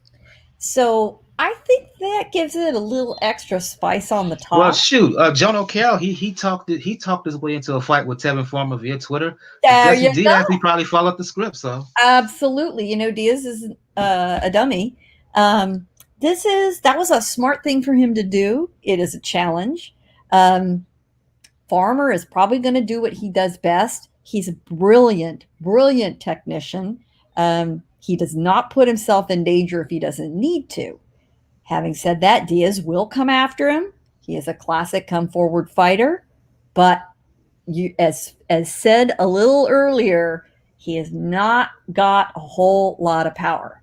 He can do damage, but I think Farmer is too crafty. I think his chin is, you know, good enough, if not great, but I think it might be a little more competitive and fun to watch than we think. But it can be hard to tell. Sometimes those, the combat outside the ring, the insults and the, going at each other outside the ring doesn't necessarily translate. And the fight I think of, similar in that vein, was Shakur Stevenson and Joet Gonzalez. We thought those two were going to absolutely have at each other, and Stevenson wiped the floor with Gonzalez. He really did. So will Farmer do the same? I think Diaz is up in weight. Diaz has come up in weight. He does look better. That might help him. And the bottom line is, this is the only game in town this week. So if you want to watch boxing, this is the card y'all have to watch. I do not think the Andrade fight or this fight will be the best fight on the card. The best, most competitive fight on the card is the opening bout of the televised fight, which is Daniel Roman. Let's save it. We're going to talk about that next. Oh, okay. Well, stay tuned, everybody, because that's the fight you want to learn about. Former Diaz, Daniel, will it live up to the trash talk? Oh man, this is gonna be good, because what's interesting, yeah, these two have talked a lot of smack. These two genuinely do not like each other, and they did a lot of times what actually would, in many ways, people have asked fighters to do, which is, okay, screw the power, screw the networks, go to the person, the promoter, who technically works for you, and say, I want to fight this person, make it happen. That's what they did. Georgia went to Oscar. Tevin went to Ludabella, and they said it, and it's pretty easy for Oscar De La Hoya and Ludabella to do business at that point. And this is going to be an interesting fight to me, because that was the one caveat to me that was two things that I think hinder Jojo Diaz when it comes into, when you can say, like, stepping up from being a contender to being elite. In a way, it's the power department, but that's been an issue with him since featherweight. And the speed, like he's not very especially quick when it comes to fight, but he is methodical in the way he goes after fights. He is pretty sound in his technique. And with Garrett Russell, you couldn't compete against the speed at the end. It tired him in the end. While Tevin Farmer doesn't have that gift when it comes to speed, he does have the gift when it comes to craft and when it comes to defensive skill. That's what's going to make this fight interesting.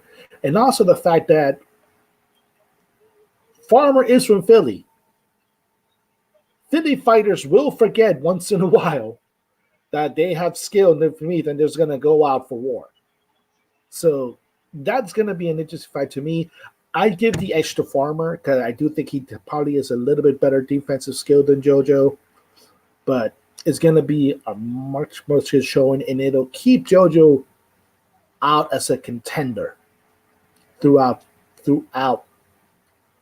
his tenure at this weight class, whether he decides to go back down to featherweight, or if he does something where it goes up to lightweight, where I don't think he'll stand a chance at this point. But no. He needs to stay away from lightweight. This will be a good fight.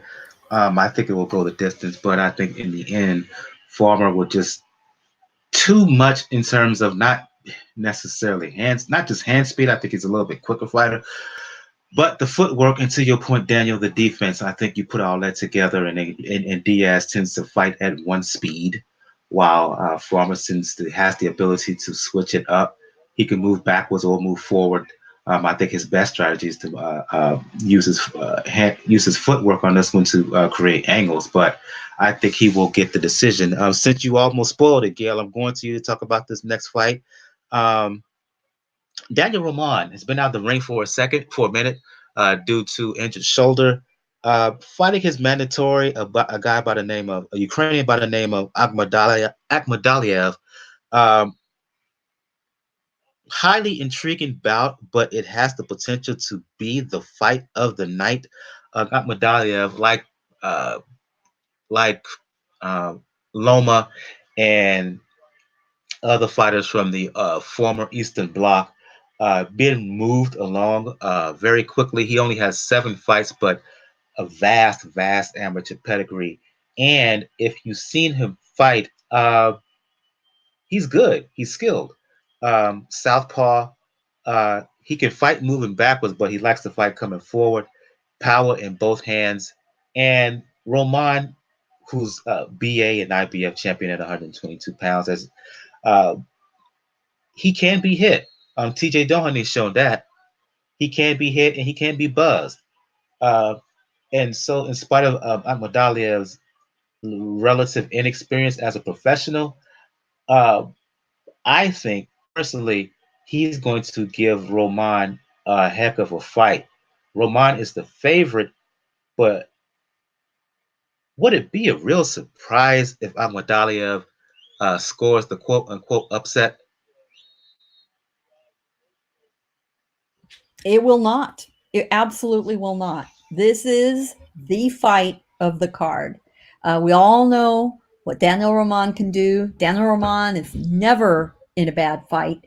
He's very aggressive, very skilled, very great power, as you said, in both hands for the weight division. Akhmadaliev, Murodjon is his first name. He goes by MJ for those who don't want to wrestle with his name. He's one of this interesting wave of Uzbekistan fighters that are, suddenly making this massive splash. He does have a great amateur pedigree. He was at the Rio Olympic Games. He won the silver medal, which means he lost the gold medal, and he lost the gold medal to Robisai. So who Top Rank signed to much fanfare, and then he went and lost his debut fight. But be that as it may, that shows you the level at which he's at. He's come along quickly. He's had some real knockouts already. He's also one of these guys like Teofimo Lopez. I don't know what it is lately. He's an acrobat. He can toss those backflips in the ring. He's fun to watch. He's a good-looking young guy. He's 25 years old. He has what it takes to be a star. He really does. Taking on a fight of this nature, props to him. Props to his management. He's managed by Vadim Kornilov, who also manages Dmitry Bivol and a whole posse of fighters out of Russia and the former Soviet Republic countries in Southern California. Akhmadaliev's trained by Joel Diaz in Indio. It just has all the ingredients of an absolute barn burner. Akhmadaliev is a southpaw, which might be interesting to see if that is an issue at all for Roman. And he hasn't been in the ring since last April when he had that absolutely sensational fight of the year shortlist candidate with TJ Doheny. So I've been ringside to see a couple of Akhmadaliev's fights. This, I promise you, is a do not miss fight. Get in your seat at the start of the broadcast. I'll go to you, Jacob and Daniel. Are we on upset alert in terms of Akhmadaliev and Roman? I think so. I'll go with the upset. I think, like Gail said, he's got a good pedigree as far as amateur. He's been basically knocking a bunch of people out. Roman, as you said, he's got a long layoff. He can be hurt.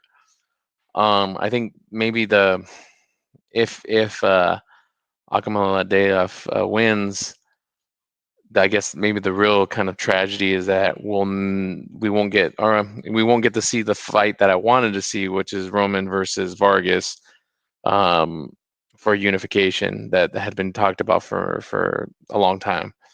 I mean, they could still fight, but again, it would it'd be for Vargas's belt, not for all three. So, but I agree with you guys. I think this is going to be the fight to watch this weekend. And how, like Gail said, things can happen fast. So get to your seat, ahead of time and make sure you're not distracted. Are you on upset alert as well, Daniel? Yeah, mainly just because of the fact that Roman is just now coming off an injury. And I said it last week, like, you have to keep an eye on all these fighters from Uzbekistan because they have been coming out like it's a factory farm of good young fighters that are hungry. So I am on upset alert on this one. And I am a little bit sad too when it comes into the unification not happening. And especially now because Ray Vargas is without Heyman. So we know that's now an impossibility at this point. So but it is going to be decent upset alert, and hopefully it does set the tone for the entire card. I will make it unanimous here. I think that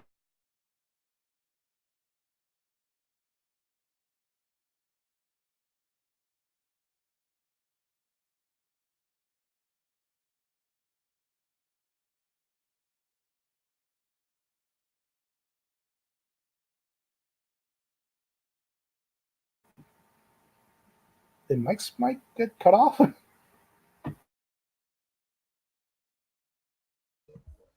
Yeah, I think so. So we lost him. Technical difficulties. I think what Mike is trying to say is that he agrees with all of us that there's most likely an upset going to happen. Yeah, it's certainly the most likely fight on the card to, smell for an upset. The Farmer Diaz fight may be competitive, but I don't think a whole lot of people are willing to risk their hard-earned money on Jojo Diaz. Although it's a fight that perhaps he can look good in and learn from, even if he does lose. And Golden Boy's not going to abandon him. He's one of their solid guys. He does draw on Southern California. Andrade and Keeler, I think Andrade will do what Andrade does best. And, he's going to continue to win easily, but not necessarily win in a flashy way. And welcome back, Michael.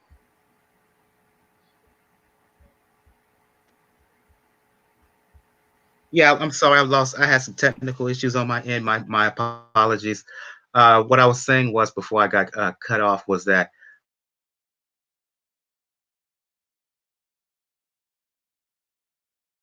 even though he has lesser fights, I think Akhmadaliev can do a lot of things in there. He's a more diverse fighter than Roman. Roman, he's an earnest guy. He's an honest guy, but he's not the. You're cutting in and out, Mike. He has a very, very good chance to pull off the upset here.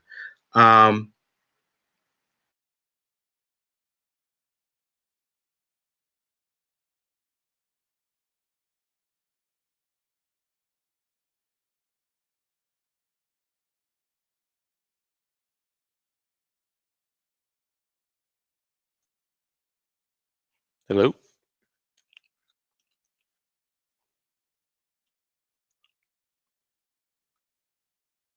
I think the YouTube gods have decided to cut off Mike for the time being. Just as I got all my technical issues solved, I think that Michael has inherited them. So, can I raise a question to you guys? I don't know if you guys heard this rumor. Let's go. We're talking about Andrade. I heard that Charlo got offered $7 million to fight Andrade, and he turned it down. I have heard exactly the same thing. That was being reported on several very reputable boxing podcasts besides ours, from folks who should know. And, if that's true, we have to look at his complaints about getting fights, in a very different way. And it's not a good look. Charlo, Charlo looks, in my opinion, he looks really bad if he doesn't take that fight. Especially for $7 million. Okay, I'm back. Can y'all finally hear me now? We can hear you now. We've moved on to talk a little bit about a rumor out there about Charlo and his prospects. Yeah, actually, I want to clear up. Okay, was the rumor that Charlo was being offered the money, or Andrade was being offered the money? I heard that Charlo was offered to fight Andrade, and that it was for $7 million. That's what I heard. Yeah, and that Charlo objected. He wants a more even split. I think somebody needs to explain to him what this is all about. This is an investment in his future. If he thinks that's a fight he can win, he needs to take that fight. And then he becomes the name that these other big guys need to pass through. And, it truly is an investment in his future. If it takes a hit to his pride, along with his pocketbook, it's a means to a much bigger end. And somebody Yeah. needs to Wait, has sit Charlo down ever with gotten him. $7 million to fight? Well, No, no, if that's he part does, of it. if he says he got close to it, he's lying. Let's get back to this thing about Andrade. I was going to say if no offense, Go Flow. First of all, thanks for joining us. Thanks for listening. Uh, up, no. If Keeler beats Andrade, he go away, Yeah. and stay away for a long time because uh Keeler in this fight, he's related to Bob Hope. No Hope. Um, uh, Oh my God. Based on what I've seen, I just don't see it in any capacity. That he, this is the same Keeler who lost to uh, Dorn, the same Dorn who was taken apart by Eubank Jr. Nearly 3 years ago. So no, Andrade, he should win. He should win impressively, and I would be upset if he did knock this guy out. Oh man, okay, Go Flow. Like I don't like. I noticed the upset, but I know I don't see it this way, and it shouldn't be. This should be the fight that is probably the easy one to say that the incumbent's going to win. But I do want to get jump. I'm sorry, Mike. I do have to jump into this whole rumor mill because you have to remember the rumor wasn't just for Andrade. There was also the rumor that Charlo was offered decent money, probably more than $7 million to fight Canelo, and it probably came up the same avenue. And you kind of know what it is. You kind of know what I'm gonna say when it's two different promoters and run into the same issue, and this fight's not working. You gotta thank Al Heyman.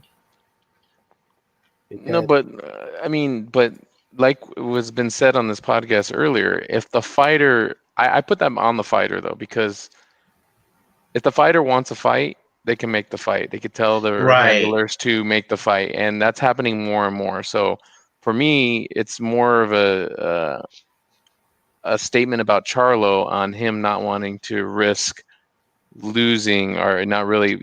His whole hashtag with his brother of Lions only. Hey, you might have to change that if you're not willing to fight, especially for that kind of money. Because I know he doesn't make that kind of money. I agree with Jacob, and the reason I agree with Jacob is because PBC and Al Heyman gave Maul basically the leeway to make a fight with the guys across the street, meaning the main big name middleweights, Canelo, Triple G, Andrade, they are all over at the zone. PBC gave him the option to try to make those fights, and the fact that it's been rumored that he was offered this amount of money, $7 million for a fight against an Andrade, and if we find out that he didn't take it, that's on him. They gave him the option to make these fights. That's on him. I have to make sure. I want to make sure that it is the case because the PBC is a peculiar monster when it comes to this. But I do hope that that's true because then, yeah, you have to. If it's just something like, oh, I need 50-50 split, I'm sorry, Maul. You're only a champion in the sense of the fact that the WBC has to put it on somebody since they gave Canelo this franchise tag over the division. You were only named a champion through that circumstance. Say what you want on how you won the title. Boo Boo earned his title. Say what you want about Canelo, how he got his titles. He at least earned his titles in that way. You have it. Hell, before anything, I want to see Maul rematch Komarov. For anything, because that fight was really, really close. And I want to make sure that wasn't a fluke. because Korobov looked really good also in his last fight. So, not going to happen, one, because Korobov is coming off of that injured shoulder against Eubank Jr., and the time it would take for him to heal. Charlo has to do something. And if the option is over to fight Andrade or, again, a Triple G, why will he not take it? Why? particularly when it's like, okay, all right, the top middleweights. Okay, you mentioned it. Andrade, Canelo. We have to mention Danny Jacobs in this conversation. With the zone. Hell, you can probably lure Billy Ho back to middleweight for money. And then you don't have. Oh no, that's even more tougher than because that's top rank. But you have to meet if this is true, and if he's been given the leeway. Billy Joe is with the zone, right? And Matchroom? No, he's with I think Frank Warren still. No, he left. Didn't he leave them this year? He left Frank Warren. Yeah, he left them. Oh, okay, Frank Warren. And he signed the deal with Matchroom and DAZN. He left Frank Warren towards the latter half of last year, and he signed a deal with DAZN. Oh wow. Okay, then you have no excuse now. Okay, there's no excuse at this point. Then. All right, because I would still give you someone to excuse because as much as Al doesn't like to do business with Oscar, he hates doing business with Bob. So now you have no excuse. But if it's true what you're saying, Mike, that he's been given leeway in making these fights, and you're not doing it, and if it's for the typical, unfortunately, reasons that has flooded what I'm going to call the Floyd generation in a way, you kind of have to know where you stand here. Like, okay, you're not going to get a 50-50 split against Andrade. Both of you guys have a commodity trying to go after the other commodity. Yeah, you can say 50-50, but like I mentioned, Andrade at least earned his title. Let's try to sum up this conversation that sprouted during my issues with my laptop and start shutting things down, Gil. I don't think we need to belabor this. These guys need to make these fights. The fans' attention will only last so long, and the ship's going to sail fast. There are a lot of young, up-and-coming guys, and they have to be watching who's going to be coming out of the Olympics this summer, too, because there are always some stars to be made, and they're going to quickly find themselves irrelevant. Indeed, I think we're going to shut the show down on that note. I want to thank everybody who joined us in the live chat. DS Kendall's 210, EJ Boxing Live, Go Flow, Ivan DC. Again, thank you for joining us. Thank you for your comments and your questions. Going around the panel here. We didn't start this week's show with ladies first. We're going to end the show with ladies first. Gail from Communities Digital News, for those who want to talk the sweet science, for those who want to talk media, for those who want to talk small business. Let the folks know where they can find you. Well, first of all, I am on the internets at PR Pro San Diego. And, you know, if it hadn't been for boxing Twitter this weekend, I think I would have lost my damn mind watching that card. Thank God. What did we do before we had that? I think all we did was just drink. So my regular column is at Communities Digital News, which is COMM, COMM, Digi News.com. And I generally post to all of the major Facebook groups on boxing. Indeed. Jacob from Jab Boxing. You'll hear him also occasionally on the Wrong Real Movie podcast, filmed podcast, excuse me. For those who want to talk the sweet science, for those who want to talk TV and film, let the folks know where they can find you. Yeah, thanks for having me on. It's good to be back after a little hiatus, but yeah, I can be found on Twitter, JRATM23. And then also, I do some writing for a film site, film89.uk. And I actually was on their podcast for a third time, and we on their latest episode. So if you go to the Film 89 podcast on iTunes and all major platforms, you can find it there. And we discussed one of the Best Picture nominees, 1917 World War I film, which I loved, and our favorite war films, top 5 of all time. So check it out. I want to give a shout out to sometimes semi-regulars, Bo from Truth and Facts of Sports, Truth and Facts about sports, as well as Three Kings Boxing, and Gus from Corruption and Boxing. Last but certainly not least, Daniel from the Inscriber, for those who want to talk the sweet science, for those who want to talk the NBA, especially when it concerns the Miami Heat. Let the folks know where they can hit you up. Guess what? You can find me on Twitter at Rawkus99, RAWKUZ99. And I said, and I'm here. I'm gonna hopefully talk to John fans later on in the week, try to get reestablished here with the show, and try to do 2020 right, because man, we need good news, because this year hasn't started off right. Not with the way it's been looking, but hey, it's also looking to be stacked for the year with cards. So I just hope that we get more bangers this year. Oh, let's hope so. Let's hope so. If you want to talk boxing, if you want to talk music, if you want to talk fitness, you know what it is on Twitter, Brother JR at Brother JR76. As I said at the beginning of the show, if you want to find out all things about Pound for Pound Boxing Report, the blog page is the place to go to. P4pboxingreport.wordpress.com is the link. Check the top right of the blog page. We'll find links to where to find us on social media, where to find us on all platforms that carry podcasts, minus SoundCloud for the time being.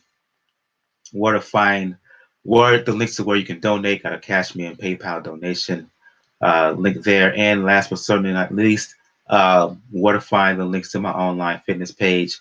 And I'm gonna keep pounding the pavement until I get Daniel and Gail on a fitness challenge. Wink, wink, nod, nod, not so subtle.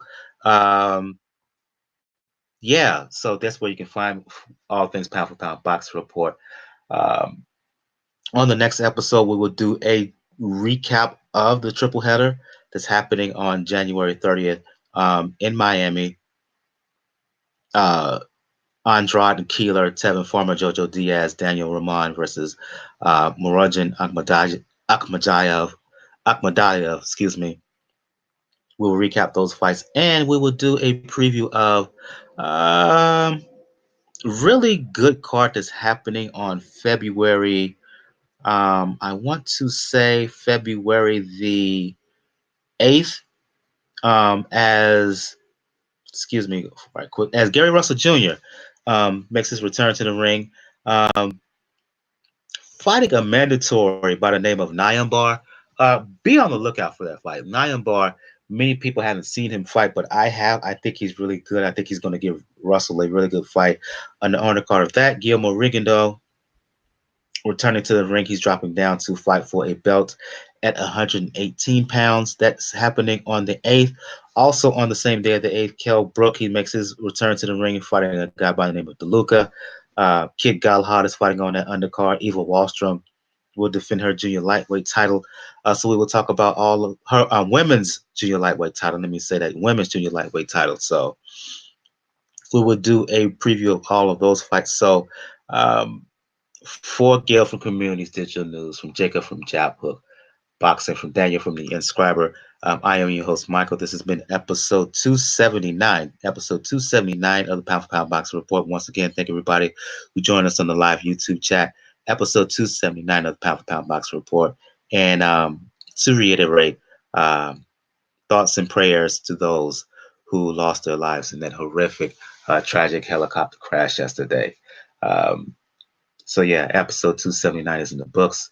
We will see you next time. Have a good evening, good night. R.I.P. Black Mamba. Mamba out.